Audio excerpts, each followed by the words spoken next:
வணக்கம். எங்க வீட்டுக்கு பின்புறம் பார்த்தீங்கன்னா, நெறைய புதினா இருக்கு. 2 வகையான புதினா செடிகள் எங்க வீட்டுக்கு பக்கம் நல்லாவே வளர்ந்துட்டுருக்கு. பார்த்தீங்கன்னா, என்கிட்ட அதிகமா காய்கறிகள் பறிக்கிறத விட, இந்த புதினா பறிச்சு அத பயன்படுத்துறதுல அவ்ளோ ஒரு மகிழ்ச்சி இருக்கும் எனக்கு. இதோட சேர்ந்து கொஞ்சம் பீன்ஸ் செடியும் இருக்கு. ஆனா, அந்த செடிகள் எல்லாம் ஒரே நாள்ல இல்லாம போயிடுச்சுங்க. ஆமாங்க.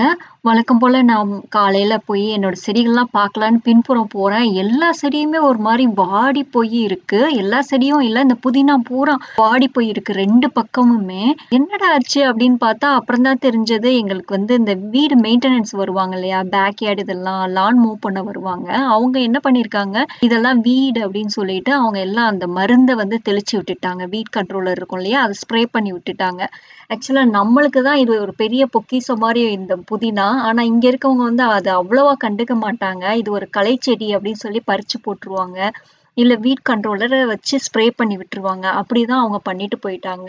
அடுத்த ஒரு 2 நாள்ல பார்த்தீங்கன்னா, மொத்த செடியுமே பார்த்தீங்கன்னா, அப்படி காஞ்சு போயிருச்சு. அடியில அந்த வேர் வரைக்கும் அவ்ளோ கருகி போயிடுச்சு எல்லாமே. பீன்ஸ் செடியிலருந்து, புதினா எல்லாமே போயிடுச்சு. இதோட இடையில பார்த்தீங்கன்னா, கொஞ்சம் சிவப்பு கீரை செடியும் நெறைய இருந்துச்சு அங்கங்க. அது எல்லாமே காஞ்சு போச்சு. பீன்ஸ் செடிலாம் பார்த்தீங்கன்னா, அந்த தண்ட அப்படி தொட்டு பார்த்தா அப்படியே அமுங்கி அப்படியே ஒரு மாரி வெந்து போனது மாரி ஆயிடுச்சு. எனக்கு ரொம்பவே வருத்தமா இருந்தது. மொத்தமும் அப்புறம் என்னடா பண்றது அப்படின்னு எல்லா செடியும் பறிச்சு போட்டுட்டேன் நானு. பறிச்ச பின்னாடி பார்த்தீங்கன்னா, அந்த இடமே அவ்ளோ காலியா இருந்தது. எனக்கு பார்த்தீங்கன்னா, இந்த புதினா செடி இல்லாதது எனக்கு ஏதோ பார்த்தீங்கன்னா, வீட்ல எந்த செடியுமே இல்ல அப்படின்றது மாரி எனக்கு போயிடுச்சு. இது என்னால அக்செப்ட் பண்ணிக்கவே முடியல. அடடா! செடியெல்லாம் இப்படி போயிடுச்சே அப்படின்னு சொல்லிட்டு ரொம்ப கஷ்டமா இருந்தது. இது கூடயே பார்த்தீங்கன்னா, ஒரு கற்பூரவள்ளி செடி இருந்தது. அதுவுமே காஞ்சு போயிடுச்சு. சரி என்ன பண்றது? அவ்வளோதான் போனது போனது தான். இனி ஒண்ணும் பண்ண முடியாது. இனி புதுசா தான் செடி வச்சுக்கணும். அவங்களையும் நம்ம தப்பு சொல்ல முடியாது. ஏன்னா, இங்க இருக்கிறவங்களுக்கெல்லாம் இது வந்து ஒரு கலைச்செடி தான். அதனால நம்ம அவங்க வரும்போது பார்த்து போய் நின்னு இத எதுவும் பண்ண வேண்டாம் அப்படின்னு சொல்லியிருந்தா, அவங்க மருந்து அடிச்சிருக்க மாட்டாங்க. நானும் கொஞ்சம் கவனிக்காம விட்டது தான் தப்பு.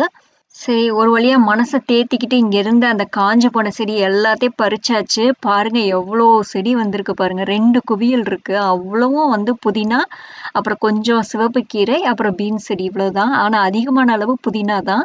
எல்லாத்தையும் பறிச்சு போட்டாச்சு. இனி புதுசா தான் ஏதாவது கட்டிங்ஸ் வச்சு நம்ம வளர்க்கணும். நம்ம காய்கறிகள் வளர்க்கிறத விட இந்த புதினா செடி தான் நம்ம ரொம்ப பயன்படுத்துறோம். ஏன்னா காய்கறிகள் வைக்கிறதெல்லாம் மான், பீவர் இதெல்லாம் வந்து சாப்பிட்டுட்டு போயிடுவாங்க. அதனால மறுபடியும் நான் புதினா வைக்கணும். மறுபடியும் நெறைய இந்த இடத்துல கட்டிங்ஸ் வச்சு வளர்ந்த பின்னாடி உங்களுக்கு ஒரு அப்டேட் குடுக்குறேன். அனைவருக்கும் நன்றி. வணக்கம்.